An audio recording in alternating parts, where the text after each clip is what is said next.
Hello friend, good morning. কেমন আছো তোমরা সবাই? আশা করি তোমরা সবাই খুব ভালো আছো।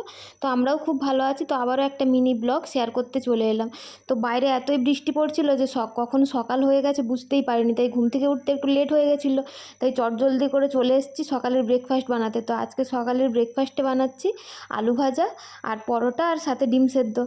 তো দেখো, আলু ভাজা আমার কমপ্লিট হয়ে গেছে। এখন বানাচ্ছি পরোটা, যেটা আমি একদমই ভালো বানাতে পারি না, তাও চেষ্টা করছি নিজের মতো, কারণ আমি কোনোদিনই পরোটার ভালোভাবে শেপ আনতে পারি না।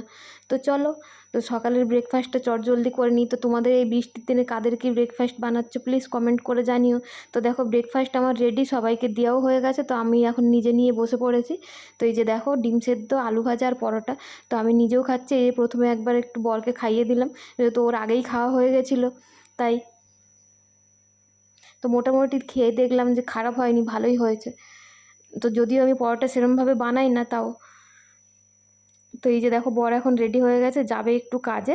তো দেখো, ব্রেকফাস্ট কমপ্লিট করে এবার চলে এসেছি আমি রান্নাঘরের লাঞ্চের প্রিপারেশন করব। তো বাইরে যেহেতু বৃষ্টি হচ্ছে, তাই সবার আবদার যে আজকে চিলি চিকেন আর মিক্সড ফ্রাইড রাইস বানানো হবে। তাই দেখো, চিলি চিকেনের জন্য আমি চিকেনটা ম্যারিনেট করে নিয়েছি। আর এইখানে দেখো দেখাচ্ছি, আমার হাতটা পুড়ে গেছে, তাই। তো দেখো, চিলি চিকেনে ম্যারিনেট করে নিয়ে আমি এদিকে চিকেনগুলো ভাজতেও বসিয়ে দিয়েছি, আর একদিকে ভাতও বসিয়ে দিয়েছি, যেহেতু ফ্রাইড রাইস হবে, তাই। তো তোমরা কে কে খাবে চলে এসো আমাদের বাড়িতে। তো এখন পকোড়া ভাজা হচ্ছে, বাইরে হচ্ছে বৃষ্টি, মনে হচ্ছে সবগুলোই খেয়ে নিই, কিন্তু না, চিলি চিকেন তো বানাতেই হবে। তো এই যে এখানে সব সবজিও আমার কাটা হয়ে গেছে, একদিকে ভাতও আমার বসে গেছে। তো চলো চটজলদি করে বানিয়ে নিই। তো দেখো, এখানে দুজনে গল্প করছে, আবার এখানে আমার রাগও হয়ে গেছে, কি একটা বলেছিল ও আমায়।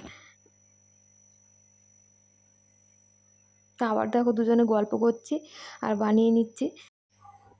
তো দেখো, এখানে আমি চিলি চিকেন বানানোর জন্য ছোট্ট ছোট্ট করে রসুন কুচিয়ে নিচ্ছি। তো আমার চিলি চিকেন প্রায় কমপ্লিট হয়ে গেছে বললেই চলে। তো এরপর একটু কর্নফ্লাওয়ার গোলা দিয়ে ভালোভাবে ফুটিয়ে নামিয়ে নিলেই রেডি হয়ে যাবে আমার চিলি চিকেন। তো দেখো কেমন হয়েছে চিলি চিকেনটা দেখতে, খেতে কিন্তু খুব ভালো হয়েছিল। তো তোমরা যে যে খেতে চাও চলে এসো আমাদের বাড়িতে, আমি তোমাদের বানিয়ে খাওয়াবো। দেখো, ভাতও আমার হয়ে গেছে। তো এবার ভাতটা ভেজে নিলেই হয়ে যাবে। তো দেখো, আমার রেডি হয়ে গেছে, আমরা ফ্রেশ হয়ে বসেও পড়েছি খেতে। সবার খাওয়া হয়ে গেছে।